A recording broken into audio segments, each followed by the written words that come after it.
o'clock. I think the kick-off was about 8 o'clock at night. They came in about 6 o'clock and brought a crate of McEwens in, so we had a couple of shandies while we were watching the game. Actually, I can't really remember a great deal about the extra time, but I believe one of the sisters told me that United had won 4-1.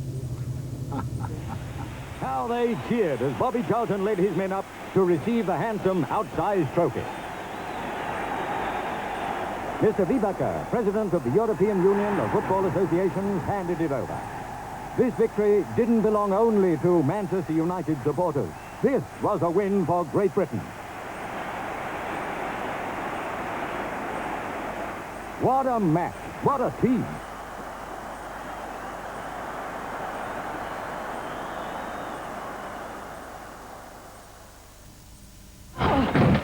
Meet Ken Livingston. Who the hell are you? I'm the new leader of the GLC.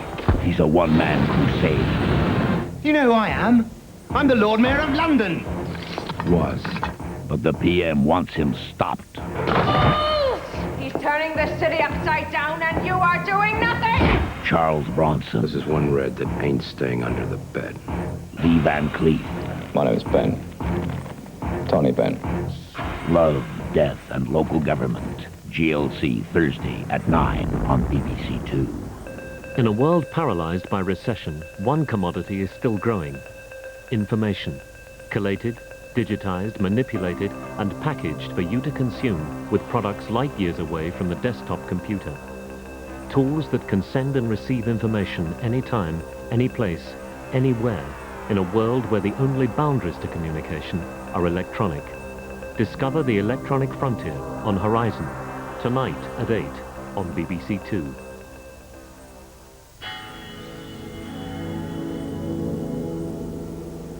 Last year, BBC2 staged an evening of TV hell. One of the items told the story of a television company bedeviled with problems from glamorous beginning to inauspicious end. Here again is the tempestuous tale of the storm in an egg cup. Here on the banks of the Grand Union Canal in North London is one of the most bizarre, dazzling and inventive buildings in Britain. Amongst other decorative conceits, it's topped with a dozen eggs in egg cups and one television aerial. Indeed, it's a television station. But what sort of television station would broadcast from a building like this?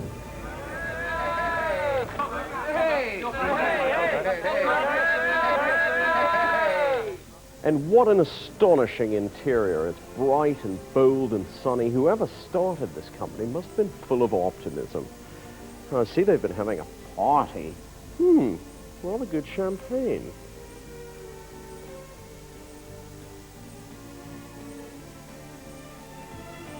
TVAM attracted me because it had so many professional television journalists who were used to working in live television. So, the audience is quite definitely there. But will they watch us? Why should they, in fact?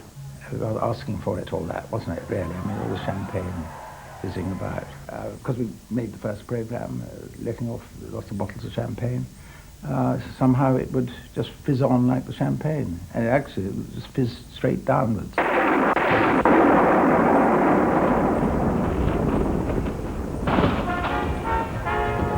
The story of TVAM is one of the most extraordinary in broadcasting history.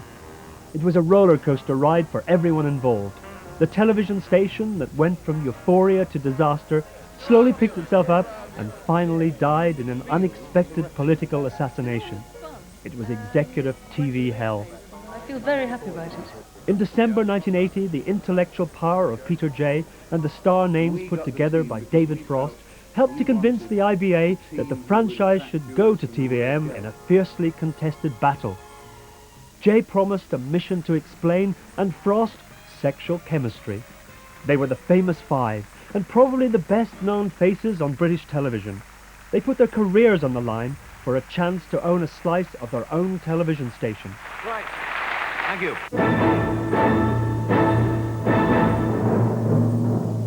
9 more workers at the Atomic Research Base at Aldermaston may have plutonium dust in their lungs.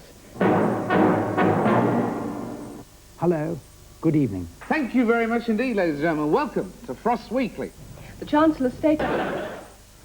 Hello, good morning, and welcome to TVAM. New studios, a new news service. The mission to explain was Peter Jay's editorial philosophy.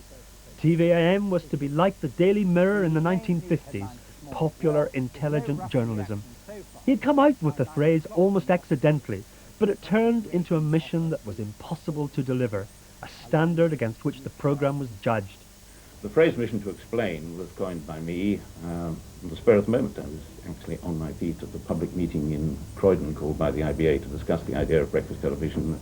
We were each allowed 7 or 8 minutes each, and I was trying to explain what we were on about, and that phrase came to my lips. I thought it was cobblers. I never understood it. I don't think many people did.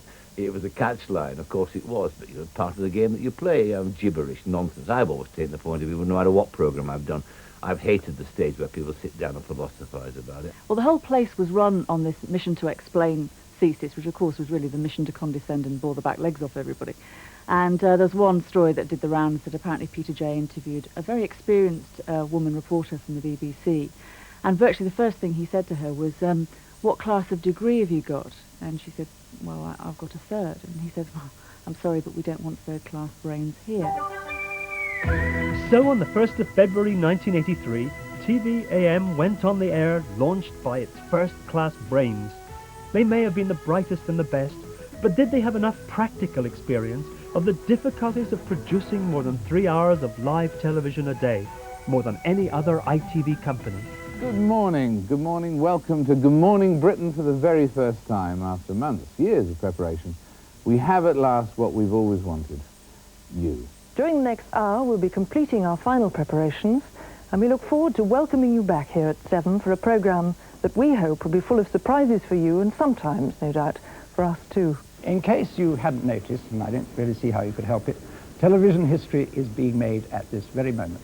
TVAM is on the air, ITV's first ever breakfast programme. John, it's a great pleasure to have you here. Well, it's nice to be here on this relatively historic occasion. Now let's hear about farming from Barry Wilson. Thank you, Robert. Commander Philpott. We're going to bring order to the weather today, David. Thank you very much indeed. Let's have a look at sport now. Here's Nick Owen. Good morning. This is international film star type of house. Let's go inside and see what it's like, and maybe Richard Burton will be waiting with a gin and tonic for us. Finally, we'd just like to say thanks very much for joining us this morning on what's obviously a very, very important day for us. And we do hope that you're going to stay tuned to us, not just for this morning's programmes. Saw children from working down the pits where they were chained and manacled to carts which they had to